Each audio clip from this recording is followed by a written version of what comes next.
to Keith and Jeff Harris and the good folks at USGIF for the invitation to moderate this panel on remote sensing revolutions and how they'll contribute to the GEOINT revolution that we are talking about at the workshop.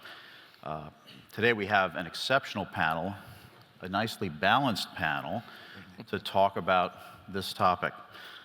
Starting on my left, Winston Beauchamp, the Undersecretary of the Air Force for Space and Director, Principal DoD Space Advisor Staff. We're missing Steve Coast, who had to leave us early this morning. If his colleague is in the audience, we're happy to welcome you at some point. Doug Loverro, the Deputy Assistant Secretary of Defense for Space Policy. Dr. Lisa Porter, Executive Vice President and Director of CosmiQ. Robbie Schingler, the Chief Strategy Officer and co-founder of Planet Labs. And finally, Dr. Walter Scott, the Executive Vice President, CTO, and founder of DigitalGlobe. And so you have people here that are working on this set of issues every single day from a variety of perspectives.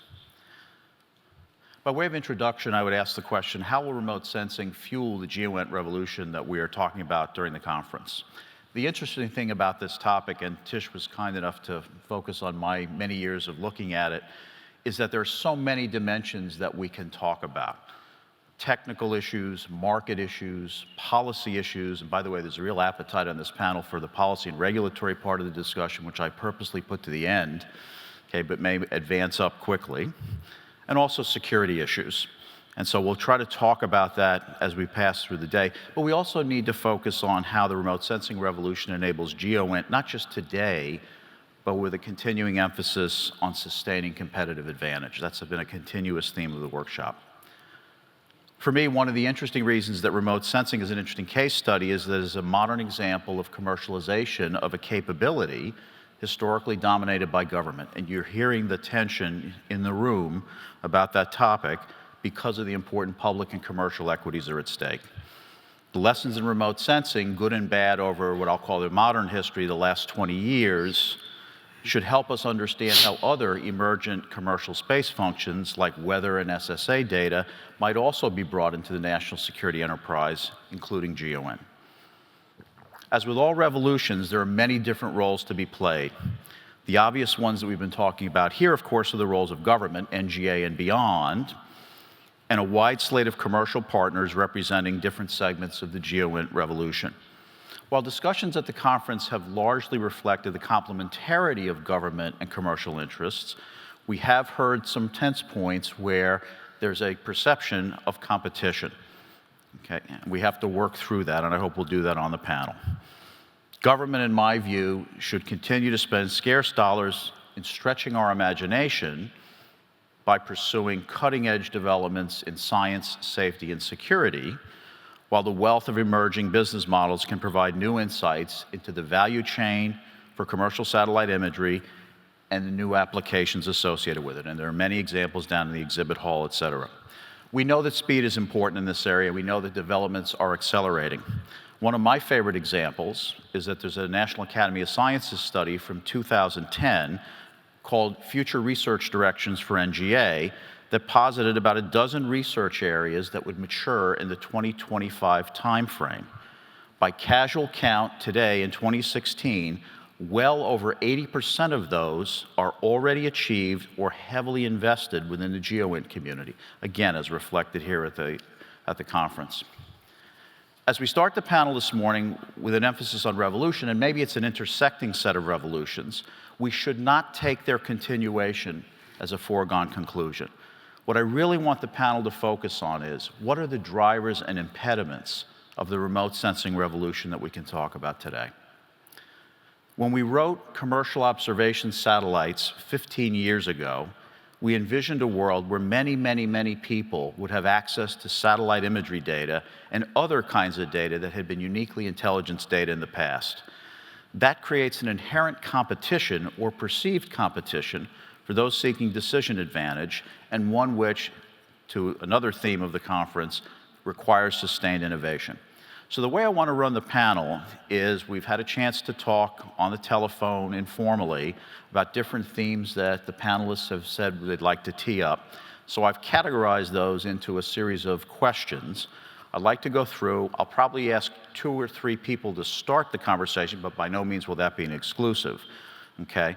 And so we'll go through those questions, and then obviously we'll look forward to your questions coming up from the audience. So let's start by leveraging what Dr. Welby has just talked about. We've heard an awful lot, Mr. Littré yesterday, heard a lot about the third offset and the need for defense innovation. What does the remote sensing revolution portend for that, both for GEOINT and beyond? What are the sources of innovation? And so, Doug, Winston, can you start us off in that conversation? Sure. There's been a great deal of discussion about the elements of the third offset and how they fit into various parts of the remote sensing arena. I'd just like to pick 2 and talk a little bit about those. The first is it should be clear to everybody that by no means are the 5 elements of the third offset the only avenues of innovation that are being pursued in the department. But they do tend to focus the attention and allow us to work on some common themes from a technological and policy perspective. Right. So an example of where remote sensing might fit in is the fact that autonomous vehicles, whether they are in the maritime domain, in the air, or on the ground, require much more exquisite knowledge of the environment. Some of that knowledge will be gained by those vehicles themselves, but a lot of it will come from both an execution and a planning perspective from remotely sensed data. And so understanding what persistence drives in terms of the ability to operate in that environment is going to be one of the key aspects of enabling autonomous operations in the future. Another is the fact that we expect the environment in which we would operate in the future to be much more contested than it has been in the past. And while we have typically thought about space as a utility, as a domain with free access to all, we know that we gain a great deal of advantage from space in military operations, and that advantage has not gone unnoticed by potential adversaries. So we know that they have taken steps to invest and test capabilities to take that away from us, as well as to replicate it for themselves. Sure. And so the resiliency of our space capabilities is something that, while it has been a topic of discussion of late, has not been part of our architectural planning. We've optimized for efficiency as opposed to survivability. And so knowing that systems are large and expensive and take a long time to develop, we try to make them last a long time. Works great when you're in a benign environment, but not so much in a contested environment. And so we believe that all of the mission areas that operate in space need to have improved resiliency. One of the ways to do that is to leverage the capability brought to us by commercial remote sensing. And in the resiliency taxonomy that Doug's developed, distribution of capabilities, diversity of capabilities provides a level of resiliency in and of itself, as well as simply having more nodes in the architecture through proliferation. So there's a wide variety of ways in which a broad and diverse commercial market can assist in improving the overall resiliency of our space enterprise. Doug? Sure, thanks, Kevin. And I agree with what Winston said. Let me take a little bit of different tact on this question, if I could. You know, you've all heard the 5 elements of the offset strategy. You heard Dr. Welby just talk about what those elements are and how they get related. But you also heard General Clapper say something this morning when people asked him, when Tish asked him what would be his greatest accomplishment. He said, let's let history go ahead and decide what that greatest accomplishment is. I think history will decide what our offset strategy is and what elements of the offset strategy are most important and which ones are not. I look at the word offset strategy, and while the department currently has said these are the technological areas that contribute to or will be part of the offset strategy, I'm looking for something that's perhaps even goes beyond those specific technologies. What are the inherent advantages that the U.S. brings to the table that helps us offset the advantages that our adversaries bring to the table? We know our adversaries are just as technologically adept as we are, and if they aren't today, they will be because they are going to Harvard today, and they're going to Yale today, and they're going to MIT today. And we know that they have a GDP that matches ours, and so they can spend as much money on us. So what we have to do is figure out what is the inherent U.S. strength that we bring to the table that allows us to offset that advantage. That's what the offset means. And to my way of thinking, and I could be just as wrong as anybody else, but my way of thinking, the natural offsets we have are two that the U.S. has never been matched on any battlefield or technological field on, and those two are the innovation of our commercial entrepreneurial field and our ability to go ahead and form coalitions with our allies. Those two things, those two inherent strengths, are not going to be surpassed because China sends more people to U.S. schools or creates better technology, or because somebody else goes ahead and has a higher GDP than we are. Those are inherent changes that the U.S. brought to history in terms of entrepreneurialism and in terms of the ability to form coalitions. And I think those are some of the strengths that we have to rely on. And if those are the strengths that we have to rely on to go ahead and execute the elements of the third offset strategy that the deputy talks about and that Dr. Welby's talked about, then that really means freeing up that commercial entrepreneurial field for the U.S. and making sure that it can deliver on those specific offset technologies that we've identified today. Is there something that can be done between government and industry to improve the potential for space assurance issues? Some sort of collaboration that you can imagine? Mm-hmm. For space deterrence, did you say? Yes. Space assurance. Oh, space assurance. Yeah. Well, Winston just talked about that a little bit, and I don't want to monopolize the conversation. We've got a whole bunch of other folks down here. But I think space mission assurance is what we call about it. Some people have used the term resilience. We talk about this larger thing. Has a variety of elements to it. And many of the elements Winston just mentioned have specifically fall in the category of things we can go ahead and rely on the commercial world for. And those were things like diversity, distribution, proliferation. Those are critical elements of our mission assurance approach. They are what allows us to assure that regardless of the pressures on one element of the system, another element of the system can come forward. This is no different than we fought through all of history. In any field of combat, we've always relied on 30 or 40 different systems that could do more or less the same thing, knowing that only half of them or a quarter of them would work in any particular circumstance. I always like to tell people the Department of Defense has 500 ways to put metal on a beach, and maybe only 100 of them will work in any particular area, and maybe only 50 of them will be appropriate to the situation we find ourselves in. We don't know what situation we find ourselves in, what threat we'll have. We need to have a diverse range of ways to do things in space, and today we are fundamentally monolithic in space. We have one way to do each thing in space. That's not very wise to do. That's not the lessons we've learned from centuries of combat. And so we need to go ahead and look to the commercial world and say, and to our allies and say, proliferate this, diversify this for me, distribute this capability so I have that same value.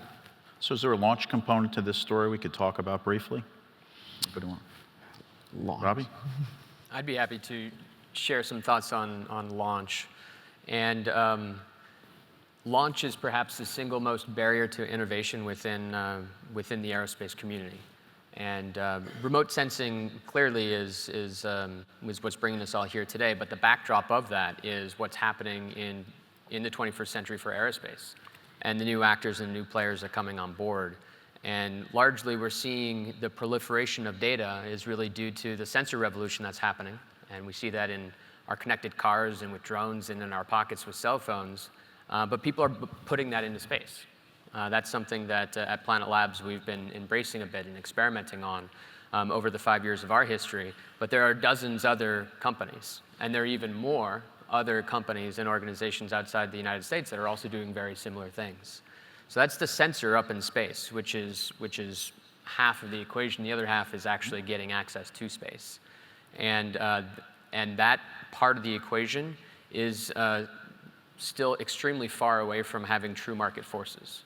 It's something that is extremely subsidized by governments around the world, and something that will remain subsidized and is ripe for programs, government programs, to stimulate an entrepreneurial ecosystem around that type of capability that then allows for the promise of this GEOINT revolution, but then the revolution that's happening in aerospace in general, the space renaissance, to actually occur. So we at Planet Labs have been able to get access to space 13 times successfully over the last 3 years as being secondary payloads. That's been a very large decrease of barrier to entry in getting access to space, Right. but it's not assured access to space at all. You don't necessarily go to where you want to go. You definitely don't get to go when you want to go.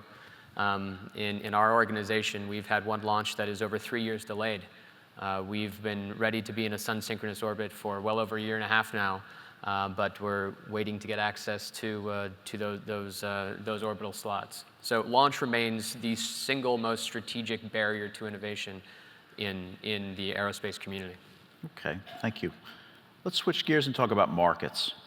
Euroconsult's predictions or projections for 2014 were that commercial remote sensing markets were approximately $1.6 billion, with demand driven mostly from the United States, about 43%, and then parallel demand in Europe and Asia of about 15% per region.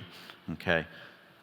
What's the innovation taking place in the market? Is it just the access by so many to the data in open learning systems, learning to process data for different applications, different problems? Is it just more sophisticated capital markets development? Is it emerging business models? Walter and Robbie, you want to start on that? Lisa?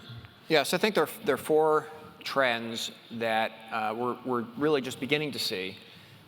They're exciting trends, still relatively early stages. One of them is having enough data, just having enough data. The best algorithm in the world is useless unless you have data to drive it. And within the last few years, we've seen more data, more high-quality data, the sort of data that, I don't want to steal Lisa's thunder, but... Go ahead, steal it. Well, no, you can talk about space. No, it's good. It's cool. It's all good. But high-quality data that enables you to take advantage of the next three things. The availability of cloud computing, which means that instead of having every customer build a data center that's capable of dealing with the vast quantities of data that are coming down from space, they can scale up and scale down as they need. The third is machine learning, which enables you, instead of having people look at every picture, to have machines look at every picture and do the search space reduction. And the last is the ability to leverage the power of large crowds, which we see as critical for training the machines, since the machines don't train themselves. So if you start with a machine learning algorithm and it doesn't have anything to learn on, it's not going to go very far. Right. So we've seen all those come together in enabling the emergence of geospatial platforms to do things like find me all the cars on all the images, whenever an image is collected, and feed that data into a large analytics platform that leverages not just data from space, but data from a variety of other sensors, whether it's mobile devices, the cars themselves, weather data, and the like. That's what we see as being particularly exciting as an emerging opportunity. Lisa, you want to say something on that? Sure, I'll just add to that. I think Walter's absolutely right. I think the revolution we're seeing in advanced analytics is truly going to have a profound impact on commercial space and unlocking the true value that it proposes.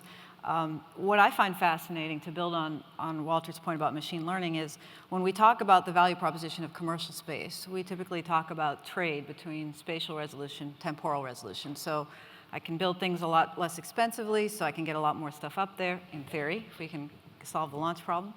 And therefore, I get a lot more temporal resolution. And that's wonderful, but I'm giving up spatial resolution. Lambda over D is a law of physics I still subscribe to. So the interesting thing about machine learning, though, is as we think about that trade, we have to take a step back and say, well, that's governed by our understanding of how we value imagery today. Right. And we value it today in accordance with how human analysts value the imagery. Right. And so as we move to machines processing information, as opposed to human analysts trying to process all of the data themselves, we have to ask ourselves the question, well, is resolution from a spatial perspective going to be as important to a machine as it is to the human eye? Right. And I think it's a very exciting question to pose, and it will probably depend on the particular mission problem that you're interested in. But it's very interesting to think about that opportunity that machine learning may open up, that we're not necessarily giving up as much as we think we are in this trade that we're talking about. So to build on Walter's point, one of the limitations we have right now in the satellite imagery processing domain is many of you who may have a background in this area are very familiar with something called ImageNet. And this was a competition, or actually it's a database, I should say, that was started back in 2010 timeframe. And they now have well over 15 million labeled images. And this is what has spawned a lot of the capability in the machine learning domain, and deep neural nets in particular. And every year they also run a competition, and they essentially challenge people to use the data to train their algorithms, improve their algorithms. And because of that, we've seen great advances, and that coupled with the compute power that we're seeing through GPUs has really created a revolution. And I don't like to speak in hyperbole, so when I say a revolution, I'm sincere in that. Right. And the challenge for satellite imagery is it's fundamentally different than the kind of imagery you see in ImageNet. It's a different kind of imagery, so the algorithms need to be tested in new ways and trained in new ways.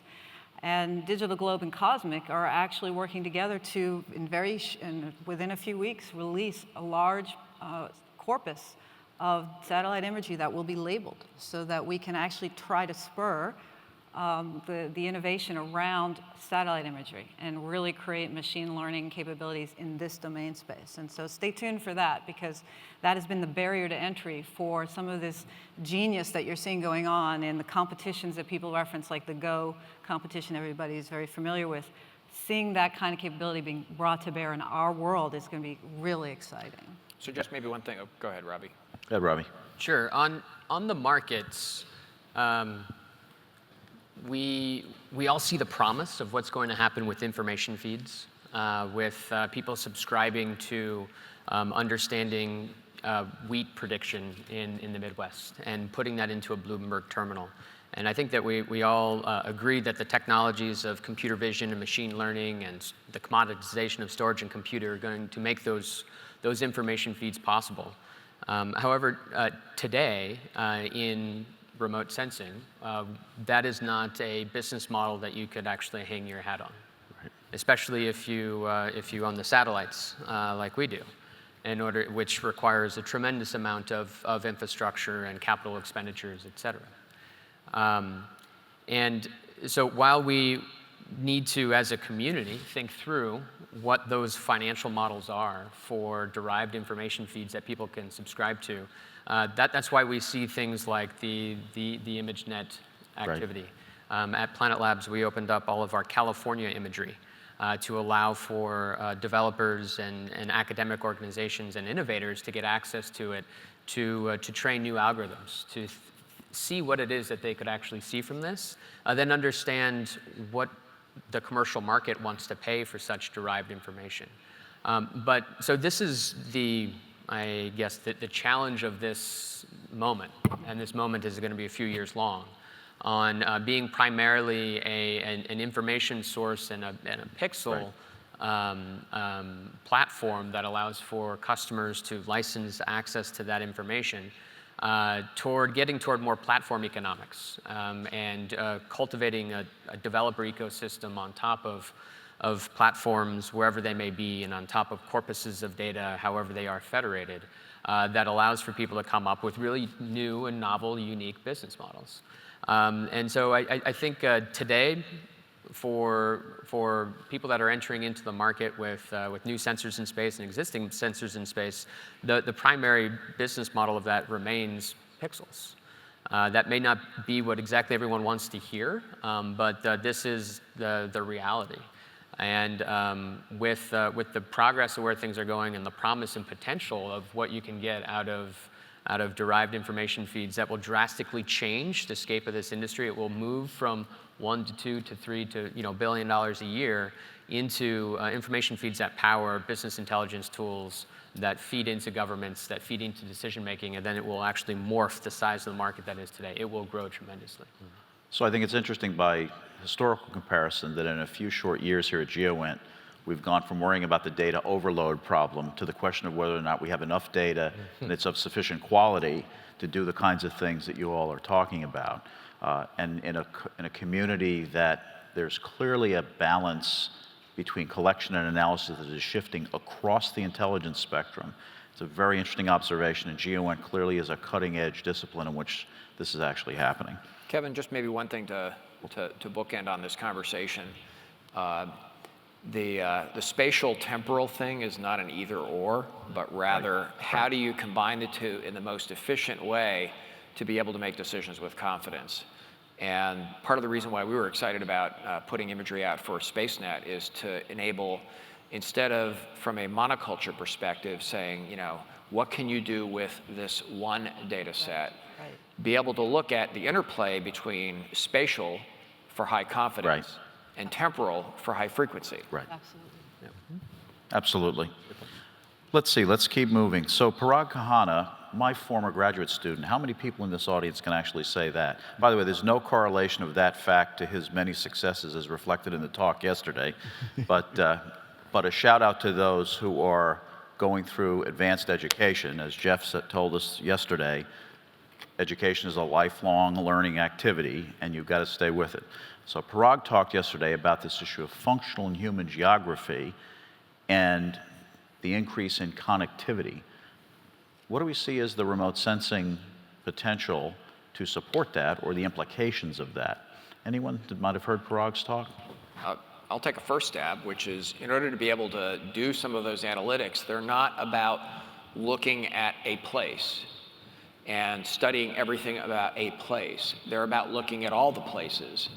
And in order to do that, it fundamentally shifts from humans looking at screens of data to machines that narrow the search space and help feed analytics at a massive scale.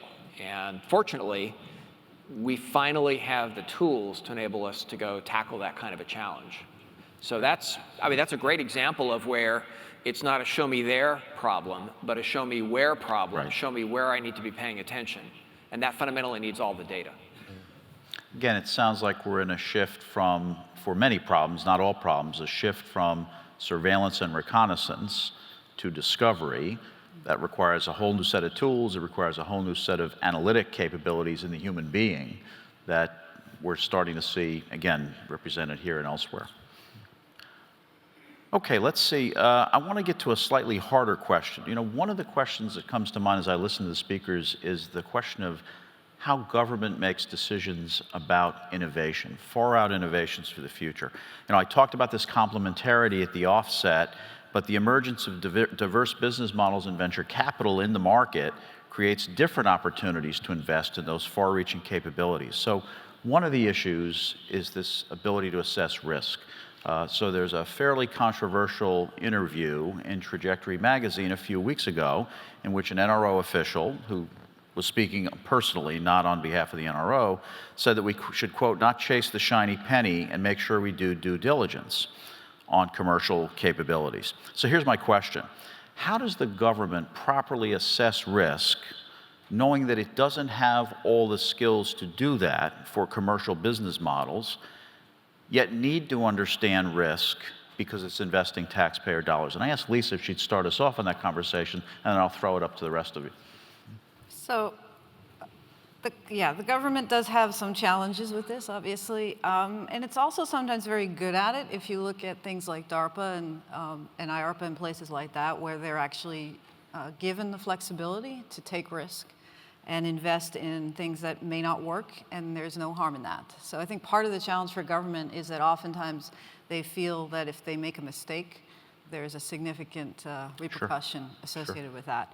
I think what's interesting about what we're seeing going on in terms of the government's recognition of innovation it needs to capture is the Beltway is essentially a huge echo chamber, right? And if you live there, you know that. And I left the Beltway for a few years and came back, and I have to say it's more obvious after you've been out for a while.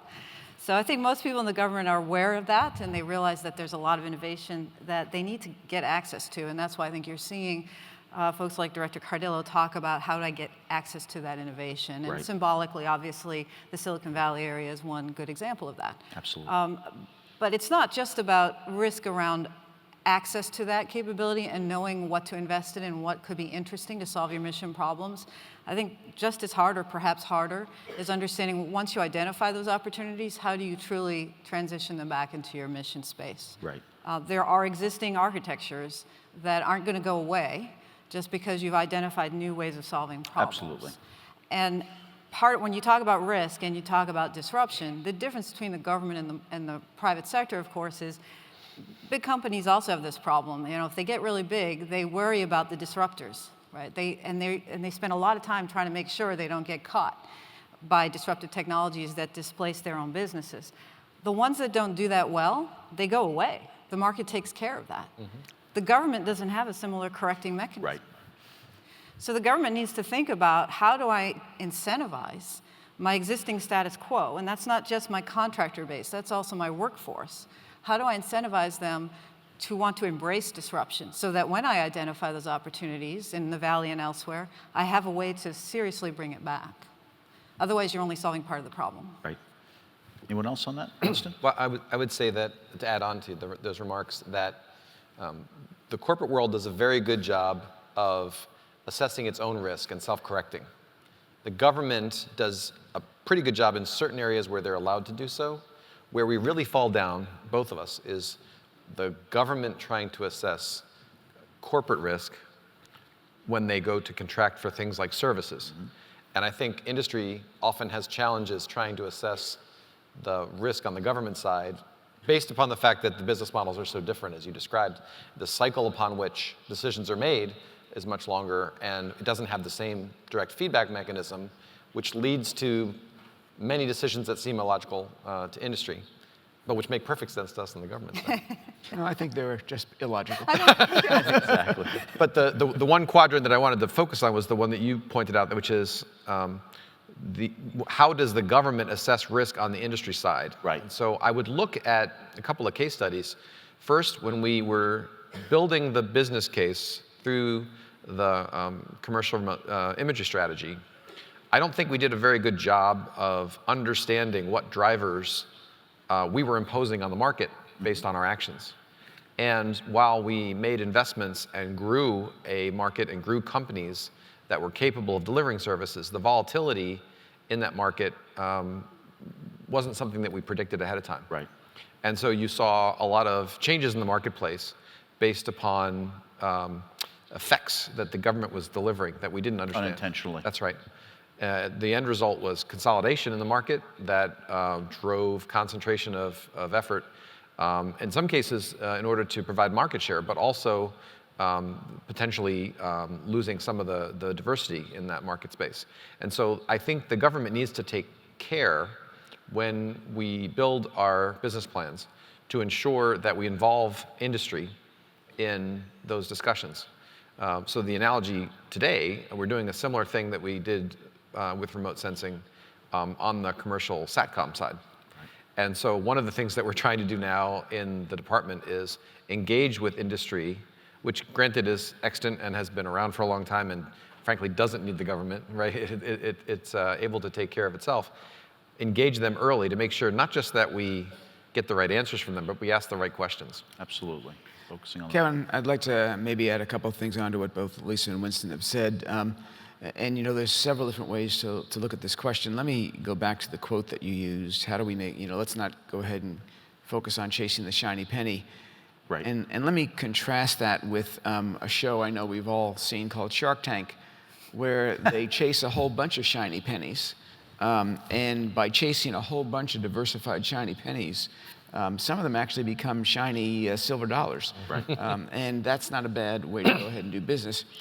You know, we have this perception of risk as if there's something inherently risky in approaching the commercial world, whether it be remote sensing or SATCOM or fiber or commercial air transport. And we think about that risk is somehow different than the risk we derive when we try to go ahead and build a government-funded major program. When we build a government-funded major program, and for those of you who know my background, I've been party to many of them, and many of them have failed.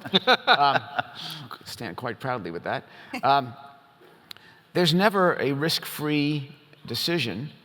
Some risks just look like risks we are familiar with, and some risks looks like risks we're not familiar with.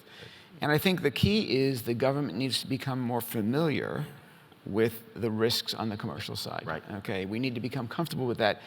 And by the way, we have done that in other areas of warfare. This is not new. Absolutely. I talked about commercial air transport. Many of you have heard me talk about it before. This nation could not go to war in a major regional conflict, which we thankfully haven't had for a long time, but a really major conflict, without relying on commercial air transport from United Airlines and American Airlines and Delta Airlines. We rely on that. It's called the Commercial Reserve Air Fleet. We rely on that as part of our transport capability to move materials to warfare. We satisfied ourselves that risk was something we could accept back in the 1940s and 50s when there were 40 different commercial airlines.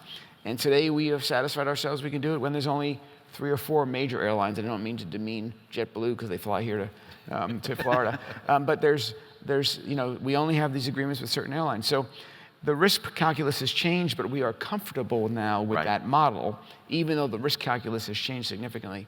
We need to go ahead and become more familiar with what it means to go ahead and rely on some of these commercial space capabilities. Understand that in order to find the silver dollar, you may have to chase many shiny pennies rather than fewer shiny pennies in order to get there. So that's a natural place to tee up a hesitancy that we've heard out of some of the speakers. Director Clapper this morning talked a bit about being overly dependent on commercial systems. If this were an IT conversation, we wouldn't have that conversation.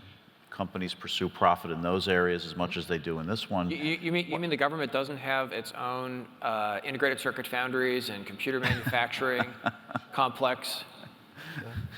Not that I know of, at least. We haven't told you about it yet. That's classified. Exactly. He's not briefed on that. Racks of vacuum tubes in the basement of the Pentagon. But what's different here? Is it simply that we're dealing in space where there are other important public equities? What's actually different here that keeps that latent hesitancy in the system? There's a related question about anchor tenancy. Mr. Littré yesterday talked about wanting to heavily collaborate with industry, but not be an anchor tenant. And there are a couple of other interviews that I've looked at which say exactly the same thing. Is anchor tenancy inherently a bad thing? Is it something that should be temporary? Is it? It doesn't sound to me like it's a bad thing, but go ahead. I'll let you all comment on that. I'll jump in, I guess, to begin with. So I think we do need to be we need to not be flippant about this question. I appreciate Walter's comments about we're relying on Dell and IBM and Loverro and everybody else to go ahead and provide our computer infrastructure.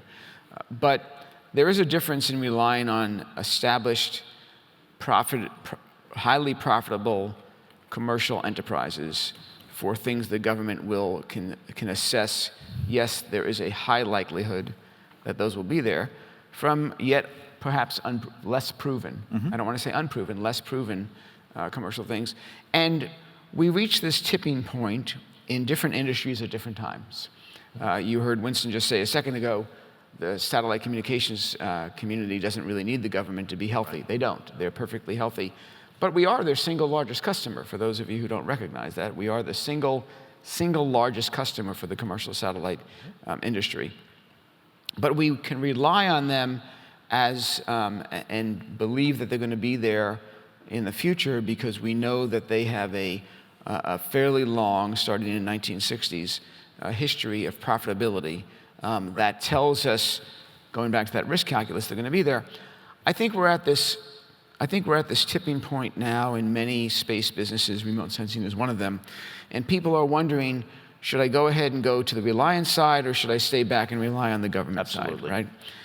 And we unfortunately can determine which way those goes, and maybe sometimes we want to determine it back on the government side, and I would say that would be wrong.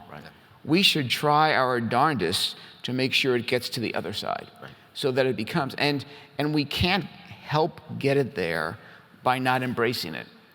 We have to go ahead and embrace it, and I think that's the tension that I see. Absolutely. Others on that? Well, just one thought. I look at the commercial remote sensing industry, and I look at the conversations that have happened over the past couple of decades, and is the commercial remote sensing industry overly dependent upon the U.S. government? And you look at when those conversations took place a number of years ago, what was the amount of revenue the industry got from the government, and compare that with the amount of non-government revenue the industry is getting today, which is significantly greater than the government revenue back then, and you say, well, the revenues have been continuing to grow outside of the US government. What more evidence does the US government need that the industry is viable on its own? Yes, the US government is the largest customer of DigitalGlobe, in the same way as, Doug, you pointed out for the communications industry. But look at the rest of the business. And the rest of the business is perfectly viable and has been continuing to grow. Others on that? I think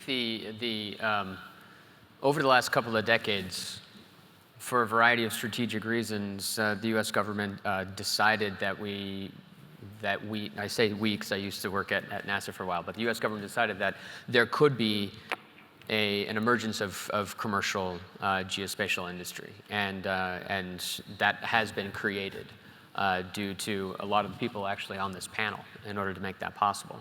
And I think today with new sensors, new phenomenology, decreased barrier of entry into space, new actors coming into space, that we're on the next chapter, which is not fully commercial yet, to tell you the truth, right? We don't have the derived information feeds. Governments still largely consume geospatial data and services. The US government in general is the largest enterprise customer on the planet for geospatial data and services. So without a doubt, the US government is the most strategic customer, especially for a US company, because they are regulated by the US government. Our approach to this was to go out to commercial industry first, to go to the agriculture sector, to go to land monitoring, forestry, energy, oil and gas, and ask them about a monitoring product, which is what we do at Planet Labs by imaging the whole world every day at 3 meters per pixel. And we built up our business case on that, and we ended up going to venture capital firms in order to collect the resources necessary to build up this capital expenditure in order to do that. And as a result, we've been able to price and position a monitoring product, and now we are looking to be to look to the U.S. government to be an enterprise customer. Right. And so the concept that we have in that is use the government as a solid second customer, Right. not the first customer.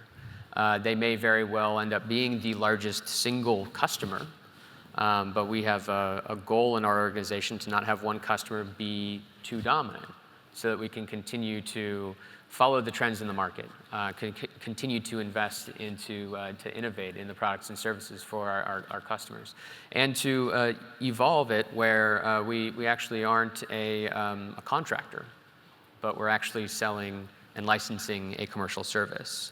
And that's where we are as an organization, and I encourage other companies here and elsewhere that are thinking about putting new sensors in space to first go commercially, find your market in that way, because then you end up decreasing the risk or the perceived risk from the government as an important customer that you will be around for the long term, because you're actually building a resilient organization, not reliant on just one customer. Right. Yeah, and just to support that viewpoint, I think the challenge for a new company, of course, is the government is a very tantalizing customer for all the reasons people have said. The government's mission requirements are different, oftentimes much more stringent than what the commercial opportunities may be. Mm-hmm. And so I think Robbie's absolutely right that what we hope to see and what we're seeing through the venture investments is opportunities that are distinct from the U.S. mission, although the U.S. government may be able to leverage that. We have to be very careful, I think, actually, not to drive some of these emerging companies and capabilities toward trying to be NTM light. I think there's a real danger of that, and I think some of the shiny penny references you hear about are actually more a cautionary note about overhyping what is possible with very low cost innovative approaches to getting to space and providing sensing. So despite all the opportunity that's there that I'm very excited about, and you're going to see more and more of that as machine learning really takes off and really leverages all of these modalities, physics is still physics. And for some challenges, you can't wish away the hardness of the problem. Absolutely. And you can't try to force burgeoning companies to try to be into your existing way of solving problems. Exactly. So take advantage of what they're offering, especially if they go through commercial routes, and then see how that can add to your capabilities and your tools in your toolbox, to Doug's earlier point about diversity of approach. But don't try to force fit them into a model that is ultimately going to drive them probably out of business. Out of business, exactly.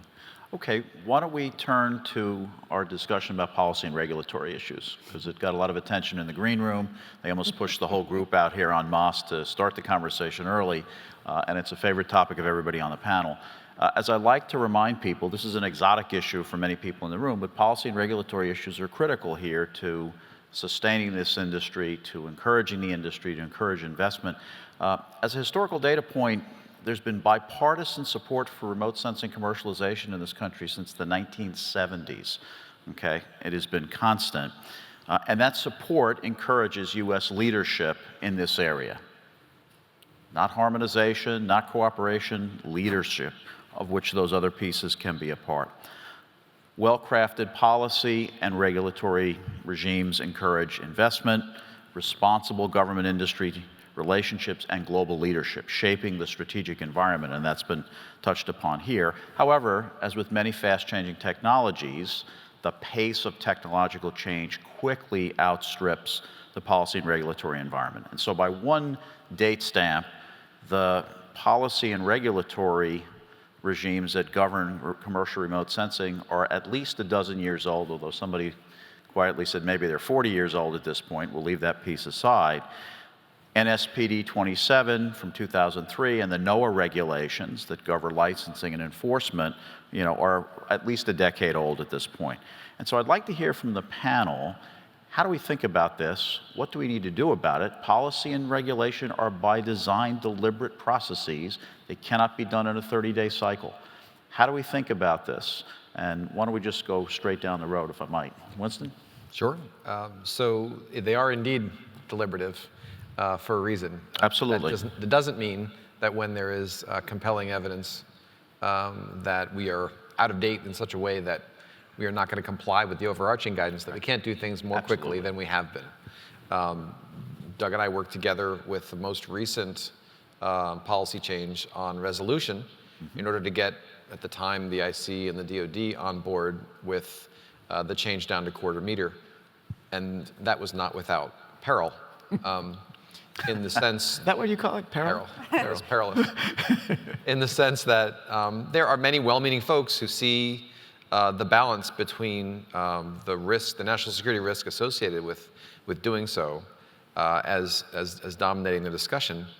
And so many times when new players come into the discussion that haven't been involved, there's context that has to be provided. One of the most important elements of context is the fact that the security risk that some see in allowing US companies to do something different, in this case, image at better spatial resolutions, are not isolated to US industry. As the global remote sensing industry continues to mature, the harm you are trying to protect yourself against is out there. And we would be better off taking steps to mitigate that harm than by holding back US industry, which happens to be the only industry that will pick up the phone call when we call and ask them to do something. Right. And so NSPD 27 says that the US industry should be the dominant in this field. Right. And so to enable that, we need to push the boundaries of what it means to allow them to be competitive on the world stage, to include deliberately making ourselves uncomfortable on the national security side, because the benefits will outweigh the risks. Finding that balance point is the tricky part, and there are many opinions about where that balance point lives. And so what winds up happening is it takes longer than some might hope in order to get to that point. We have, to date, been able to get there. And we are very much in the thick of that discussion. Again, what I note is that the pace at which we are coming up with these, having these discussions is starting to shorten, and that gives me some hope for the future. Okay, Doug? I want to agree with everything that Winston said. I suspect we'll see a lot of agreement as we go down the line. I do want to disagree with something that Lisa said earlier. She says we're limited by the laws of physics. I'm a policy guy. I don't recognize the laws of physics. Whatever policy we come up with is good enough to me. So,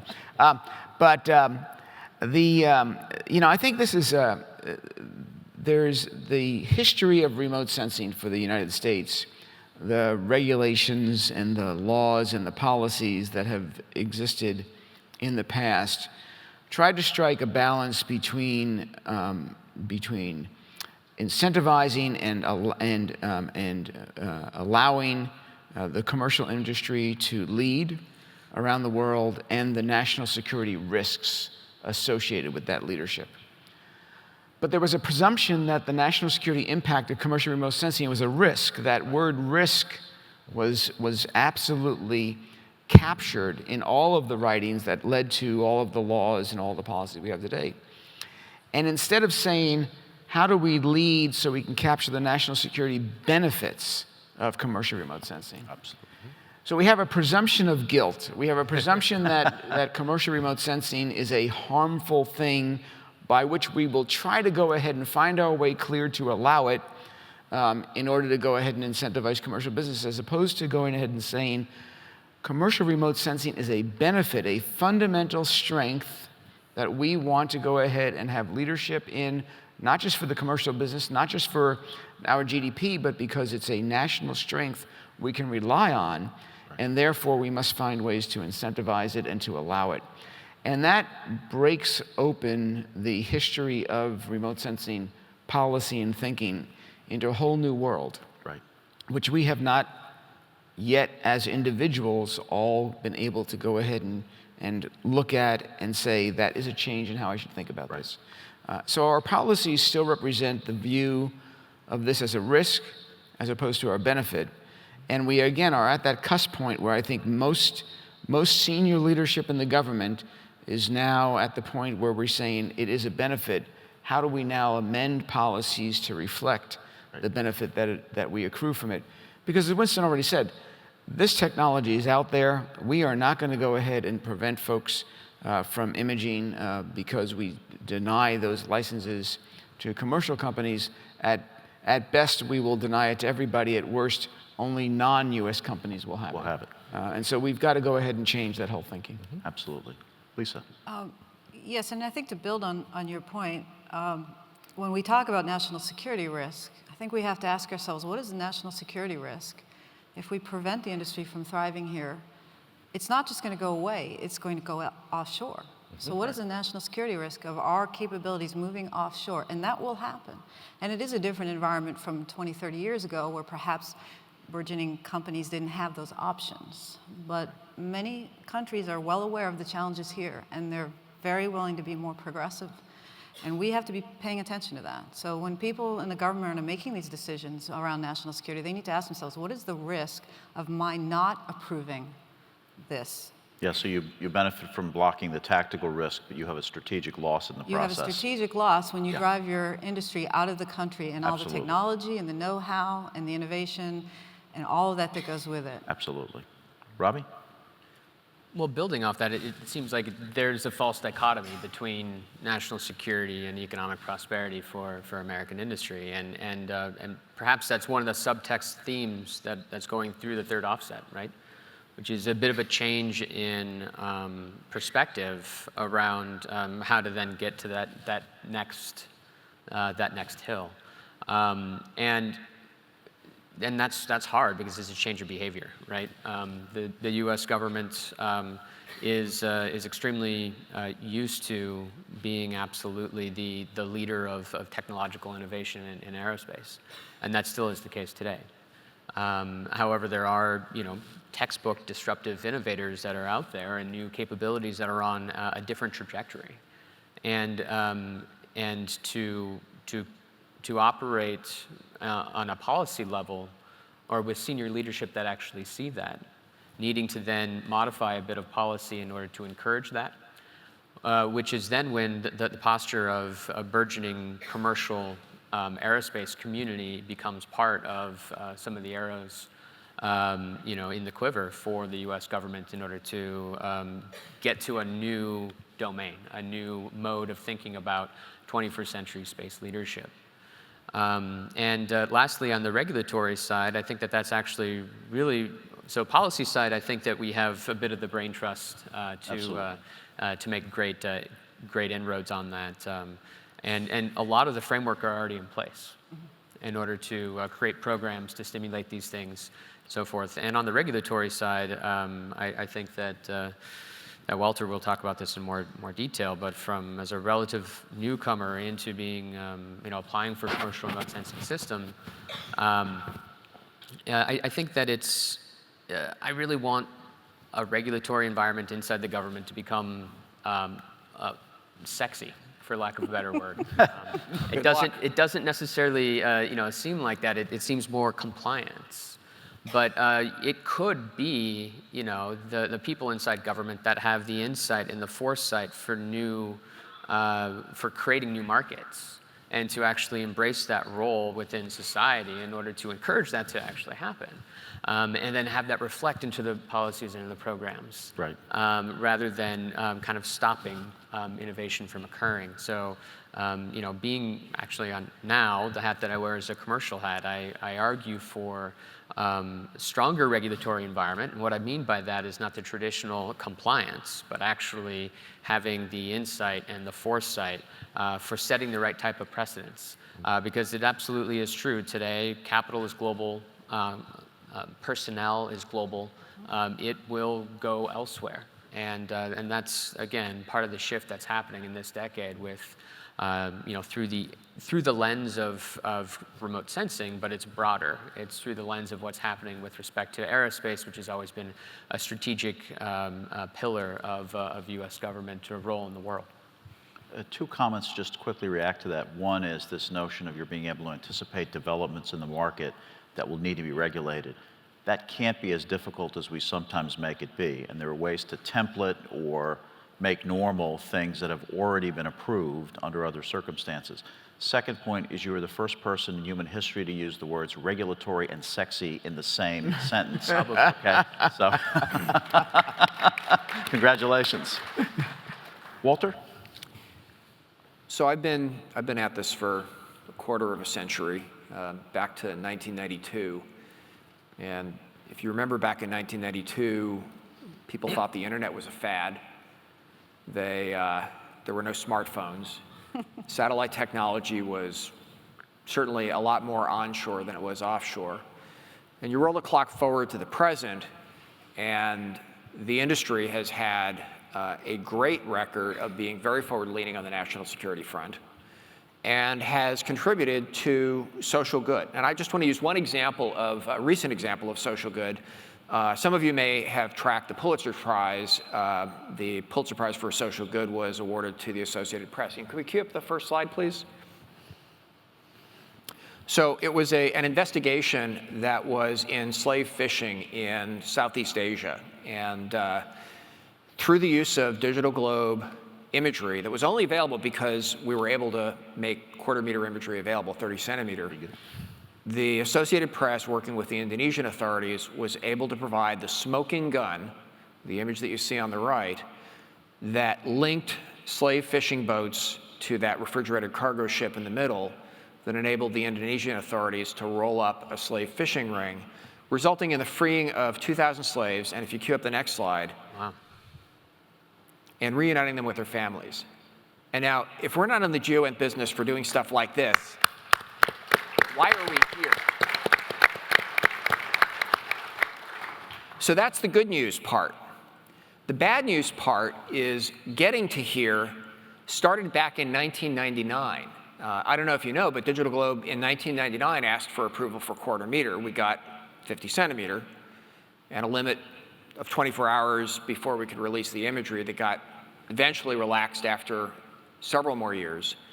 In 2013, we asked again, and it took a Herculean effort, really, across the US government, including the direct personal intervention of Secretary Pritzker from Commerce, to enable us to get quarter-meter approval. Another example that's still unresolved is shortwave infrared. We've had WorldView 3 up and operating now for close to 2 years, and we have to throw away 3/4 of the data that we collect from our SWIR sensor because we have a resolution limit. And so when you look at that and you say, is that the regulatory environment that we need going forward, particularly given Director Clapper's comment about stop being afraid of technology and start embracing it? I think we need to get our heads out of this Maginot Line mentality that we can somehow stop the advance of technology around the world, and instead find a way to embrace it, because at the end of the day, this is all for the positive good. So I would actually say, rather than the US government regulatory environment, which already has the ability to apply shutter control in time of crisis, trying to regulate technology, stop doing that. Get out of the way of trying to regulate technology and instead focus on enabling industry to do what it's able to do best. After all, you don't win a race by crippling your strongest racers. You know, the comments seem as if there's really no strategy of defense here. There's only a strategy of offense. Yeah. We're here at the creation of commercialization. There's no choice but to keep running and run faster. It does not mean there are not defensive implications, but thinking about stopping the collection or sale of an image because it might uncover something that you want to do is a short-sighted view of things, because there are probably 1,000 complements or substitutes, I've done studies on this before, that gives the enemy, who has a much lower threshold for precision information than you need, the advantage that he wants, okay? Rather, you should explain to everybody that they really are operating in the open, claim sanctuary where they can get it, okay, but have to live in that world, okay? There may be unique exceptions to that rule, but this, again, this leaves me with a sense that you've got to play offense here. There's no way to play defense. Yeah, You know, the last thing we want to do is sorry, be go ahead. in a fight, in a losing rearguard action against the pace of technology. I would agree. If you think that the sailing of your carrier battle group is going to be protected by denying U.S. companies the ability to access higher resolution, just so you don't have to do other measures of operational security, I think there's an illusion there. Yeah. So let me turn to some of the audience questions that I've just gotten. I'll go through them quickly, but here's a natural follow-on to ours. You know, what are some of the elements of regulatory reform that are needed to spur the remote sensing revolution? We've talked about adaptability, and you know, anybody want to take a swing at that beyond what we've talked about already? Well, maybe building on Robbie's comment, instead of the regulatory environment being about, I don't even think regulatory is really the right word.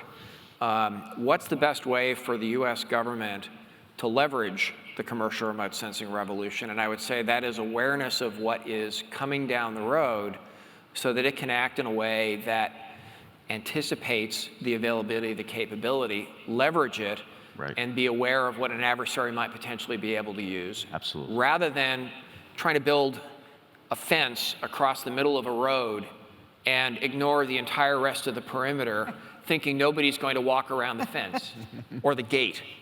You're advocating for building a big wall? Good luck with that. You know, this question of regulation is so key. We need to go back to, why do we regulate? We regulate to go ahead and prevent harm. That's why we regulate. There may have been some time, I'm not granting that there was, but there may have been some time where there was harm in allowing space imaging to fall into hands that were not friendly to the United States. There may have been that time. That time no longer exists. That time is no longer where we live. There are other elements of potential harm that we could go ahead and see as we move to a commercial space revolution. We don't have a way right now to regulate traffic in space. Right. We need a way to regulate that, so that regulation isn't to protect the government, it's to protect space so that commerce can succeed, right? We have to figure out the right balance of that. How do we do that? What are the mechanisms? All those kind of things. But when I look at the problem of regulation is far less about whether or not I prevent somebody from fielding a system to take a picture, and I use that word carefully because it goes back to Walter's point. the shutter control legal authority that the U.S. has is an exceptionally fine tool to be used to prevent us from the harm we perceive, which is just somebody taking a picture of something we don't want them to see. And there will be situations like that in the future where we want to do that. By the way, shutter control only works if you're a U.S. company, Right. which is why we should want these to be U.S. Absolutely. companies.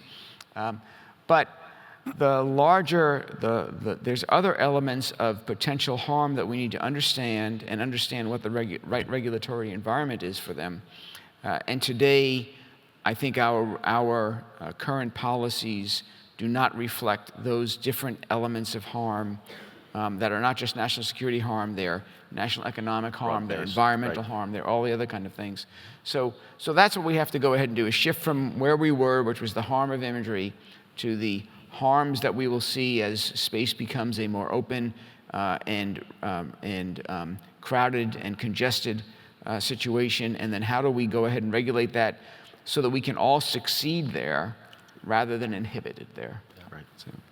Yeah, you know, Doug, to build on that, we've got commons, right? Space is a commons. We've got the FCC that regulates communication, which is a way of ensuring that everybody can operate as opposed to nobody can operate. And that, from an industry perspective, makes a lot of sense because it makes it possible for all of us to use the commons. Same with regard to space traffic. Those, I think we would look at and say, that's great as a regulatory framework because it actually enables commerce as opposed to disabling commerce. Right. So in the remaining moments, let's take a couple of these audience questions. Here's a good one. The focus for this remote sensing talk is focused on space-based assets. What do you see with regard to new capabilities to create many geospatial data types from full motion video via drones and UASs, UAVs? So in other words, what's the what I'll call the vertical transparency here, complementarity, from space to ground? Well, first I'd point out that all of the angst surrounding space-based reconnaissance doesn't transfer to the airborne regime. Right. It's replaced by a different set of angst. But for some reason, some people are more comfortable with space-based surveillance than they are of the prospect of a government drone hovering in their backyard. Right. Others see, because they don't understand as much about the capabilities of what's in space, they're more concerned. And this is a major public policy discussion that needs to take place. So before we get into the issue of how do we best integrate and use the data associated with which this community is very comfortable with, right, we have to recognize the fact that we've now had decades of discussion on the existing set of technology, and we've not yet reached a real consensus. Right. This new world of UAVs and drones are progressing technologically at a pace that is far outstripping that of the public debate. So if you thought the national security risk problem was hard, the public safety risk is a different problem That's altogether. Right. That's right. Absolutely. That's right. But they will converge because, as Doug said, if we can't do space traffic management now, when the number of satellites is numbered as it is now, when that number adds a couple of zeros, imagine the challenges associated with safe operation in the space environment. The same is true closer to Earth with drones. And so, while we'd like in this group, this fairly cozy group of folks who worry about data integration, to concern ourselves with how do we make sure that we can line up the pixels properly. In fact, we will be, whether we like it or not, addressing the public debate in years to come. My suggestion would be we prepare for that now. Okay. There's an inverse relationship between altitude and numbers right now. So in space, you have numbers that even in our wildest dreams look to be in the thousands of objects imaging in space. From high altitude aircraft, large aircraft, that number is probably in the tens of thousands. These low altitude drones, that number is, even today, is well over 100,000 and probably headed towards several million. And then from 6 feet, 3 feet if your kid has a cell phone, from that altitude, it's in billions. Billions, right? So it's in the billions. all of this information is available through the internet, through the big data things. And the question is not how to merge space with drones, but how to merge all of that information from every altitude regime in order to go ahead and get the information you need. Absolutely. On that note, I think we're out of time. I think we've made the case through the many different lenses that the remote sensing revolution will in fact help fuel even more so the GEOINT revolution we've been talking about. So will you join me in thanking this great panel today?